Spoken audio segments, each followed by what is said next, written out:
Hello everyone. ఈరోజు నేను మీకోసం ఒక ఇంట్రెస్టింగ్ అలాగే టేస్టీ రెసిపీని తీసుకొని వచ్చాను. అదే పప్పు చెక్కలు. కరకరలాడే పప్పు చెక్కలు ఎలా చేయాలో చూద్దాం. ఇది చాలా ఈజీ అండి చేయటం. అలాగే ఇవి కరకరలాడుతూ చాలా టేస్టీగా ఉంటాయి. బిగినర్స్ కూడా చాలా ఈజీగా చేసుకోవచ్చు. పిల్లలైనా పెద్దవాళ్ళైనా వీటిని బాగా ఇష్టపడతారు. వీడియోని కంప్లీట్గా వాచ్ చేసి ఈ రెసిపీని మీరు ట్రై చేయండి. ఎగ్జాక్ట్గా ఇలాగే వస్తాయి. ఇక మనం రెసిపీలోకి వెళ్ళిపోదాం. ముందుగా నేను ఒక గిన్నె తీసుకొని దాంట్లో 800 గ్రాములండి, దగ్గర దగ్గర 3/4 కిలో కంటే కొద్దిగా ఎక్కువగా నేను బియ్యం పిండి తీసుకున్నాను. ఇది నేను మిల్లు పట్టించిన పిండి. మీరు రెడీమేడ్ బియ్యం పిండి అయినా వాడుకోవచ్చు. ఖచ్చితంగా జల్లించుకోవాలి. ఇప్పుడు ఒక మిక్సీ జార్ తీసుకొని మనం తీసుకున్న క్వాంటిటీకి 6 వెల్లుల్లి రేకులండి పొట్టు తీసుకొని వేసుకోవాలి. అలాగే 1 ఇంచు అల్లం, అలాగే పచ్చిమిర్చి పెద్దవి నేను 3 తీసుకున్నాను. అవి 2 ముక్కలు చేసి వేసుకుంటున్నాను. కొద్దిగా జీలకర్ర, కొద్దిగా ధనియాలు వేసుకున్నాం, అంటే 1 స్పూన్ వేసుకోండి. ఇవన్నీ కచ్చాబచ్చాగా మనం పేస్ట్ కొట్టుకోవాలి. చూస్తున్నారా, ఇలా కచ్చాబచ్చాగా మనకి పేస్ట్ అయింది. ఇప్పుడు ఒక గిన్నె తీసుకొని దాంట్లో నేను చూపించిన గ్లాస్తో 1.5 గ్లాసు వాటర్ వేసుకున్నాను. వాటర్ క్వాంటిటీ అనేది ఎగ్జాక్ట్గా కొలతలేం అవసరం లేదండి. అంటే వేడి నీటితో మనం ఆ పిండిని తడపడం అనేది ఇంపార్టెంట్. అలాగైతే కరకరలాడుతూ వస్తాయి. దానికోసం మనం ఇందాక కచ్చపచ్చగా మనం కొట్టి పెట్టుకున్నాం కదా పేస్ట్, అది వేసుకున్నాను. అలాగే 2.5 స్పూన్స్ సాల్ట్ అనేది ఒకటేసారి ఎక్కువ వేసుకోవద్దండి, మళ్ళీ సరి చూసుకొని వేసుకోవచ్చు. ఇప్పుడు 1 స్పూన్ కారం. ఆల్రెడీ మనకు పచ్చిమిర్చి కారం ఉంది, ఇది 1 స్పూన్ అయితే సరిపోతుంది. కొద్దిగా వెన్న వేసుకోవడం వల్ల చాలా క్రిస్పీగా వస్తాయండి. ఇప్పుడు గుప్పెడు శనగపప్పు, అలాగే పెసరపప్పు 1 గంట సేపు నానబెట్టుకోండి. అవి నీళ్ళన్నీ తీసేసి ఓన్లీ ఆ పప్పు మాత్రమే వేసుకోవాలి. వీటి వల్ల చాలా మంచి రుచి వస్తుందండి. ఇప్పుడు స్టవ్ ఆన్ చేసుకొని ఇదంతా మనకి ఎసరు అనేది మరగాలి. మనకి మరిగింది కదా, ఇప్పుడు గుప్పెడు కరివేపాకు కొద్దిగా ఎక్కువనే వేసుకోండి, సన్నగా తరిగి వేసుకోండి. అది వేసుకున్నాక ఒక్కసారి మనం కలుపుకుందాం. ఇప్పుడు ఒకసారి ఉప్పు అనేది సరి చూసుకొని అవసరం పడితే వేసుకోండి.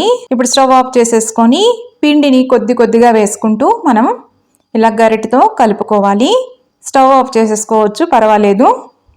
అంతా కలిపేసుకున్న తర్వాత మనం మూత పెట్టుకొని 5 నిమిషాలు వదిలేసేయాలి. అప్పుడు పిండి అనేది బాగా మగ్గుతుంది, ఆ బటర్ అంతా కూడా పడుతుంది.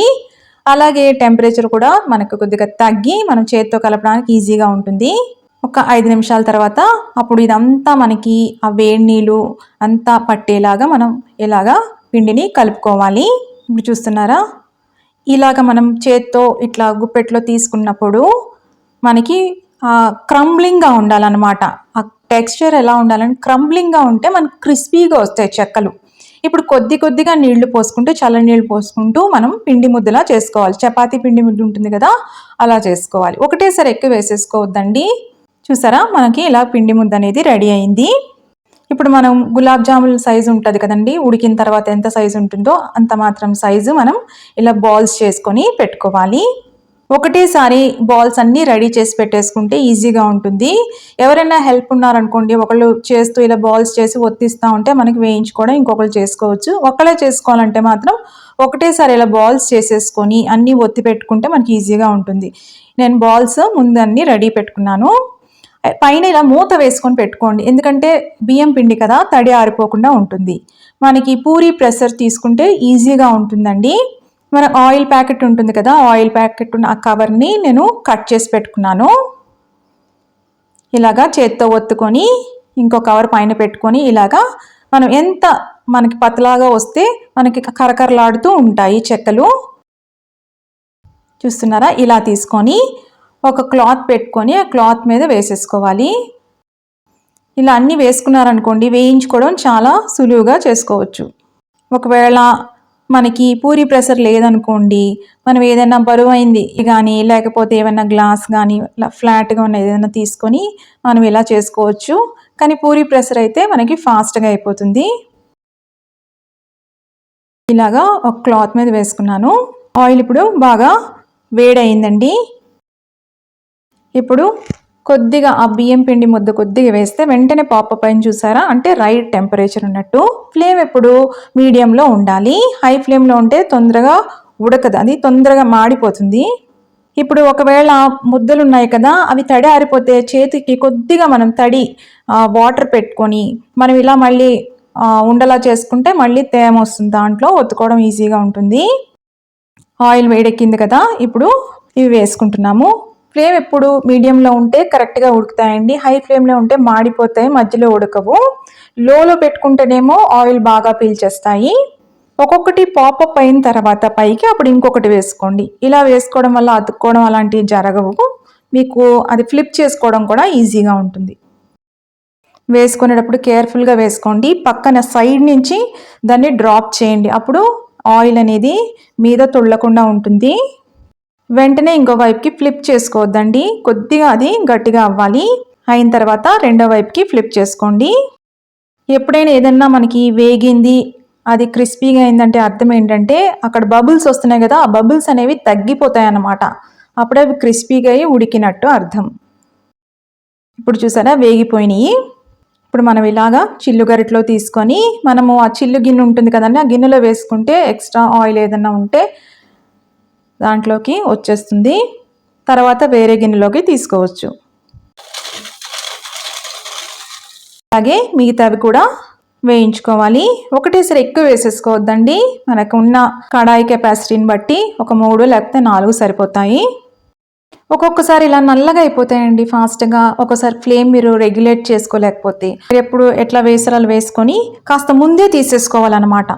ఇప్పుడు వేయించుకుంటున్నారు కదా, ఇవి పూర్తిగా బ్రౌన్గా అవ్వకుండానే కాస్త అది తెల్ల తెల్లగా ఉన్నప్పుడే తీసేసుకొని వేరే గిన్నెలో పెట్టుకోండి, ముందు వేయించిన వాటితో కలపకండి. ఇది ఒక చిట్కా మాత్రమే, మీకు బాగా వేగిపోతున్నాయి అనుకోండి ఏం ప్రాబ్లం లేదు. ఒకవేళ మీకు నల్లగా అయిపోతున్నాయి, నాకు అలా వద్దు, క్రిస్పీగా అవ్వాలి, కలర్ కూడా బాగుండాలి అనుకున్నప్పుడు ఈ చిట్కా ఫాలో అవ్వండి.